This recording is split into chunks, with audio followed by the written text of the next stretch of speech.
A yacht leaves the harbour of the South African city of Cape Town.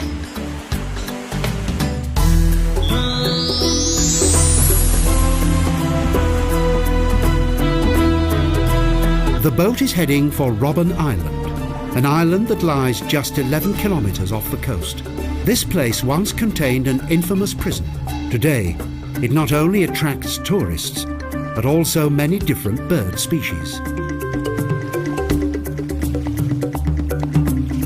Seamen first spoke of the island in 1499. Being part of South Africa's national heritage, Robben Island is very popular as a sightseeing attraction, and it frequently becomes very crowded.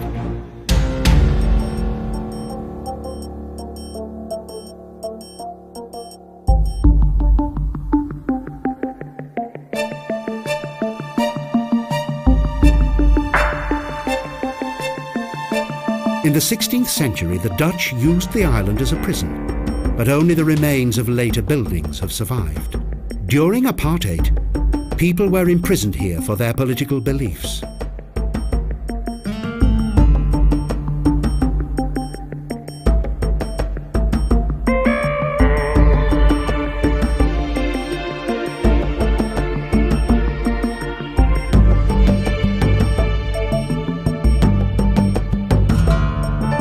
In 1964, many political prisoners who had rebelled against apartheid were brought to this remote maximum security prison.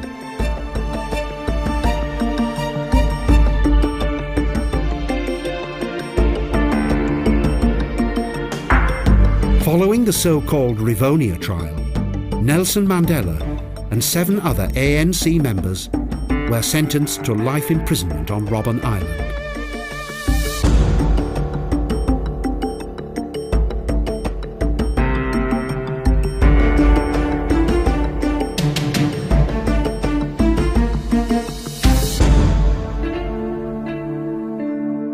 Former guards and some of the ex-prisoners who were imprisoned together with world-famous South African President Mandela act as guides.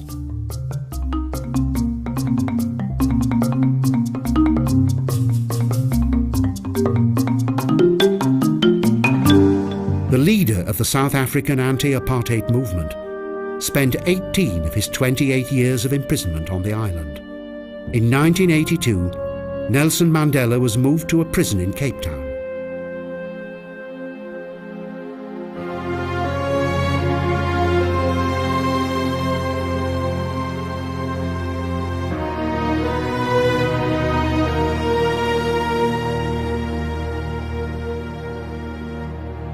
The conditions of the prison on Robben Island had a very poor reputation.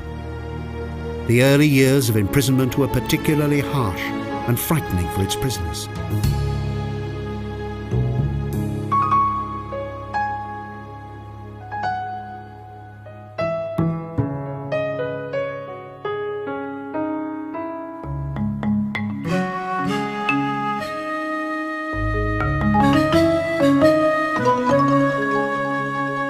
It was not until 1996 that the last prisoners left the island, together with the warders and other official employees. Nelson Mandela's cell. It measures only 6 square meters.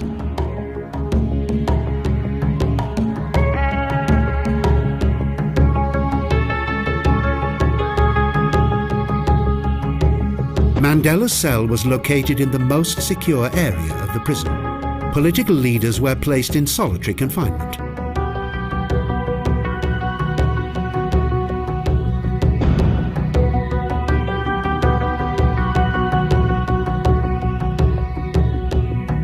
The museum on Robben Island is full of fascinating information about the prison, its former conditions, and the everyday life of its inmates.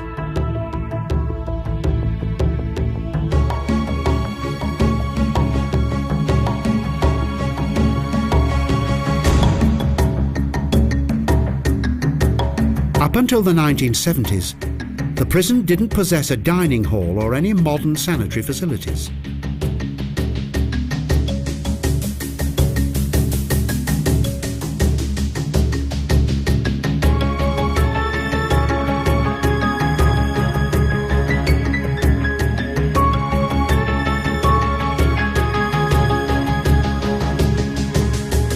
In the course of time, conditions slowly improved, even though contact with the outside world was prohibited.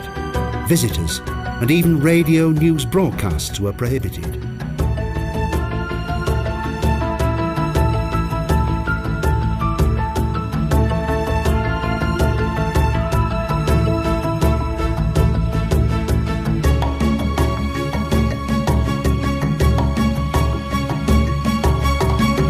Nelson Mandela secretly wrote the first part of his memoirs here, as well as numerous love letters to his former wife.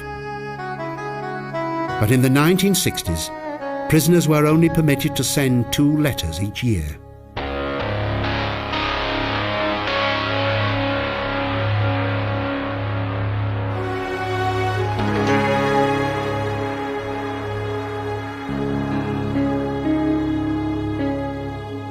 During his years of imprisonment, Mandela encouraged his fellow inmates to improve their minds by study.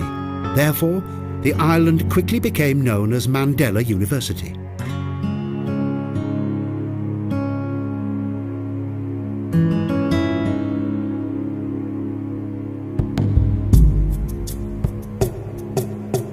Today, Robben Island contains a variety of the prison's original fixtures and fittings that indicate the hard times of the past.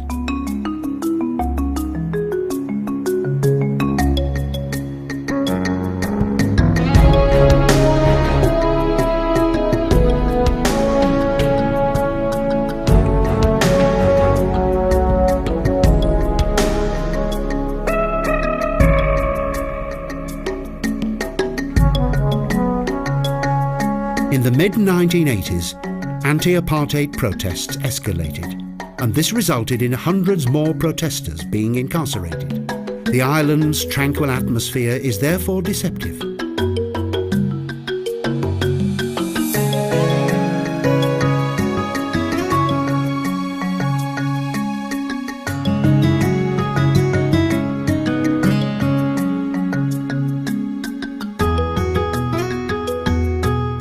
After the closure of the prison, in 1997, the South African government decided to open both the island and its former prison to the public.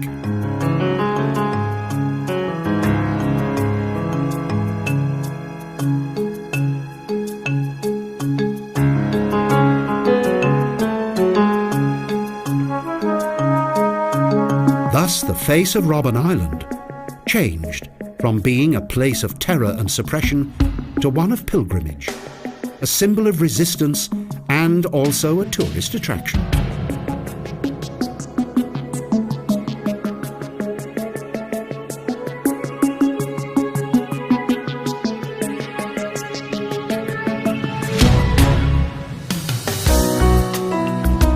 The 574-hectare island is an ideal environment for a large number of plant and animal species.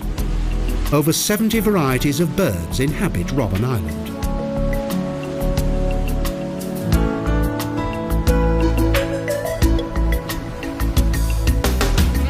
After a 30-minute journey, the boat returns to Cape Town's picturesque harbour.